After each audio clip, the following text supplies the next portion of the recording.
Hi అండి, అందరికీ good morning అండి. ఈరోజు మనం చెప్పుకోబోయే స్టోరీ అర్ధరాత్రి వ్యాపారం. మొగుడు పోగానే మంగమ్మ ఉన్న ఊళ్ళో జీవనోపాధి లేక పట్నం చేరి ఒక పాడుబడిన ఇంట్లో మకాం పెట్టింది.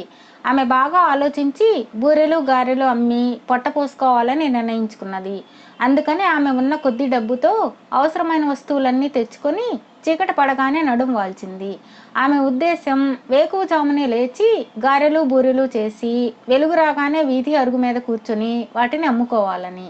ఒక రాత్రి వేళ పక్క ఇంటి కోడి పిల్లిని చూసి ఒక కూత కూసి ఊరుకున్నది. కోడి కూత విని మంగమ్మ కంగారుగా లేచి తెల్లవారబోతున్నదేమో అనుకుని నడుం బిగించి పిండి రుబ్బి పెట్టుకుని పెరట్లోనే పొయ్యి అమర్చి దాని కింద చితుకుల మంట వేసి బూర్ల మూకుడులో బూరెలు వేయించసాగింది. దోరగా వేగిన బూరెలు కమ్మగా వాసన కొట్టసాగాయి.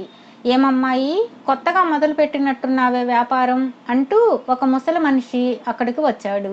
అవును బాబు, వేడివేడి బూరెలు రుచి చూస్తారా అంటూ మంగమ్మ కొయ్య చెక్క వాల్చి ముసలివాడికి 4 బూరెలు పెట్టింది. ఆ మనిషి బూరెలు తింటూ ఉండగానే మరి నలుగురు వచ్చారు.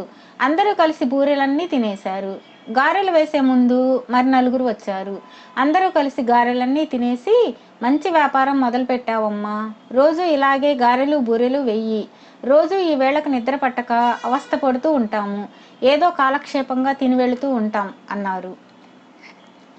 అందరూ ముసలివాళ్లే, ఇంచుమించు ఒక వయసు వాళ్లే. ఒక పంగనామాలు వాడు మంగమ్మతో, రేపు గోధుమ రొట్టెలు కోడికూర చెయ్యి, ఈ సంగతి నలుగురికి చెప్పక సుమా అన్నాడు. మంగమ్మ నవ్వుకున్నది. బహిరంగంగా తినకూడనివి తినడానికి వాళ్ళు రహస్యంగా వస్తారని గ్రహించింది. ఎంత మాట బాబుగారు, నాకు ఆ మాత్రం తెలీదా, అలాగే చేస్తాను అన్నదామె నామాల వాడితో. గారెలు బూరెలు తిన్న వాళ్ళందరూ ఎవరి చేతికి వచ్చినంత డబ్బు వారు మంగమ్మకిచ్చి వెళ్ళిపోయారు. ఆ డబ్బు లెక్క చూసుకుంటే ఆమె అనుకున్న దానికి 10 ఉన్నది. ఆమె ఆశ్చర్యపోయి తాను ఆరంభించిన బేరం లాభసాటిగా ఉన్నందుకు చాలా సంతోషించింది. తరువాత ఎంతోసేపటికి గాని తూర్పు తెల్లవారలేదు. తాను అర్ధరాత్రి వేళ లేచి ఉండాలని మంగమ్మ గ్రహించి రోజు ఆ వేళకే లేవడానికి నిశ్చయించుకున్నది. మర్నాడు ఆమె కొంత డబ్బు ఖర్చు పెట్టి 2 కోళ్లు కొని అర్ధరాత్రి వేళకు గోధుమ రొట్టెలు కోడికూర చేసింది. కిందటి రోజు వచ్చిన వాళ్ళందరూ వచ్చి రొట్టెలు కూర తిని డబ్బులిచ్చి వెళ్ళిపోయారు. ఆ రోజు కూడా మంగమ్మకు మంచి ఆదాయమే వచ్చింది. అలాగే ప్రతి రాత్రి మంగమ్మ వ్యాపారం ఎంతో లాభసాటిగా కొనసాగుతూ వచ్చింది. మంగమ్మ ఇంటి వెనుక ఉన్న డాబా ఇల్లు ఒక కోమటిది. అతడు డబ్బు కోసం గడ్డి తినే రకం. ఒక రాత్రి అతనికి నిద్ర పట్టలేదు. ఎక్కడి నుంచో కమ్మటి వాసన వస్తున్నది.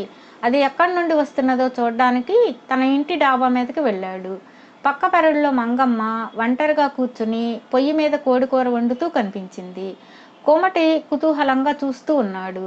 అతను చూస్తుండగానే పెరడంతా జనంతో నిండిపోయింది. మంగమ్మ అందరికీ వడ్డించి వాళ్ళిచ్చిన డబ్బులు పుచ్చుకుంటున్నది. అంతా వెళ్ళిపోయాక ఆ డబ్బులన్నీ నేల మీద పోసి లెక్క పెట్టుకుంటున్నది. అంత డబ్బు ఒక్కసారి చూడగానే కోమటికి కళ్ళు చెదిరిపోయాయి. ఒక్కరోజుకి ఇంత డబ్బా, ఈ మొగుడు చచ్చిన ముండ పని బాగుందే, నీచి తినకూడని వాళ్ళంతా దీని దగ్గర చేరి రహస్యంగా అన్నీ తినేస్తున్నారు, అందుకే అలా డబ్బు కుమ్మరించి పోతున్నారు అని కోమటి అసూయగా అనుకున్నాడు. మంగమ్మ నా ఇంటి నుంచి తరిమేసి దాని వ్యాపారం తనది చేసుకోవాలని అతనికి బుద్ధి పుట్టింది. మర్నాడు మధ్యాహ్నం కోమటి మంగమ్మ ఇంటికి వచ్చాడు. వంటింటిలో కొంగుపరుచుకొని పడుకుని ఉన్న మంగమ్మ కోమటిని చూసి లేచి కూర్చున్నది.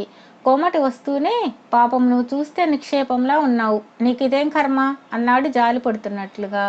ఆ మాటలు ఏమీ అర్థం కాక మంగమ్మ కోమటికేసి అయోమయంగానూ భయంగానూ చూసింది. అదిగో అప్పుడే నీకు వెర్రి చూపు వచ్చేసింది. అవును మరి, పిశాచాలకు వండి వడ్డిస్తే ఏమవుతుంది మరి అన్నాడు కోమటి. అప్పటికీ మంగమ్మకు ఆయన మాటలు అర్థమే కాలేదు.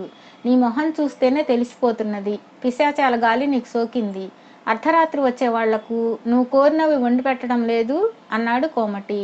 మంగమ్మకు కోమటి మాటలు అర్థమయ్యాయి. ఇది మరీ బాగుంది, పెద్ద మనుషులు అడిగారు, నేను చేసి పెట్టాను అన్నదామె.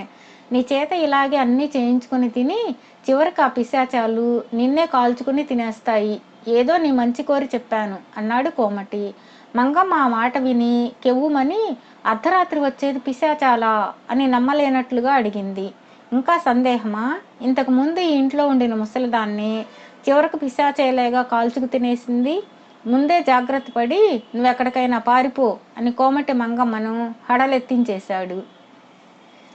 మంగమ్మ అప్పటికప్పుడే మూటా ముల్లే సర్దుకొని మరో ఊరు పోతున్నానని కోమటికి చెప్పి వెళ్ళిపోయింది. కోమటి సంతోషంగా తన ఇంటికి తిరిగి వచ్చి జరిగిందంతా తన భార్యకు చెప్పి, ఇవాళ రాత్రి నుంచి మంగమ్మ స్థానంలో నువ్వు కూర్చో, మనకు కనక వర్షం కురుస్తుంది అని చెప్పాడు. అమ్మో, నేను కూర్చోను, ఆ మంగమ్మ దేవాంతకురాలు, అది అంత తేలిగ్గా వెళ్ళిపోదు, వేళకు తిరిగి వచ్చి ఏదో గొడవ చేస్తుంది, కావాలంటే నువ్వే కూర్చో, చూస్తూ ఉండు, ఆ వేళకు వచ్చి మంగమ్మ నలుగురిని పిలిచి రచ్చ చేయకపోతే అప్పుడు చెప్తాను అన్నది కోమటి భార్య. అర్ధరాత్రి వేళ కోమటి బూరెలు వేయిస్తూ మంగమ్మ స్థానంలో కూర్చున్నాడు. కాసేపటికి ముసలి వాళ్ళందరూ బిలబిలమంటూ వచ్చి, ఒరే అబ్బి, ఇక్కడ ఉండే ఆడమనిషి ఎక్కడికి వెళ్ళింది అని అడిగారు. పెళ్లి చేసుకుని చక్కా పోయింది, మీకు ఇబ్బంది లేకుండా మీ పని నేను చేస్తున్నాను కదా అన్నాడు కోమటి బూరెలు మొదటి వాయి తీస్తూ. బూరెలు చూసి వాళ్ళు మొహాలు చిట్లించి, ఈసారికి ఇవి చేస్తే చేసావు కానీ రేపటి నుంచి కోడి మాంసము గొర్రె మాంసము చేయి అన్నారు. పెళ్ళాం చెప్పినట్లుగా మంగమ్మ ఎక్కడ వస్తుందో అని భయపడుతున్న కోమటి, ముందు డబ్బిచ్చి మరీ తినండి, లేకపోతే చీకటి చాటును మోసం చేసిపోయినా దిక్కులేదు అని వాళ్లతో అన్నాడు. ఈ మాటలు వినగానే ముసలివాళ్ల కళ్ళు చింత నిప్పుల్లాగా మెరిశాయి. కుర్రపీనుగా, డబ్బిస్తే గాని మమ్మల్ని తిన్నీవా? ఎంత ధైర్యం! చచ్చినట్లు మేము అడిగినవన్నీ చేసి పెట్టు, లేకపోతే నిన్ను ముక్కలు ముక్కలుగా నరికి నీ పొయ్యిలోనే కాల్చుకు తినేస్తాం, తప్పించుకోవాలని చూసినా కూడా నిన్ను వదలం అని కోమటి చేసినవన్నీ తినేసి అంతా ఒక్కసారిగా మాయమయ్యారు. కోమటి అది మొదలు ఆదాయం చిల్లిగవ్వలేకుండా అర్ధరాత్రి వ్యాపారం చేస్తూనే ఉన్నాడు. మంగమ్మ తిరిగి రావాలని 1000 దేవుళ్లకు మొక్కుకుంటున్నాడు, కానీ ఆమె మాత్రం తిరిగి రానే లేదు.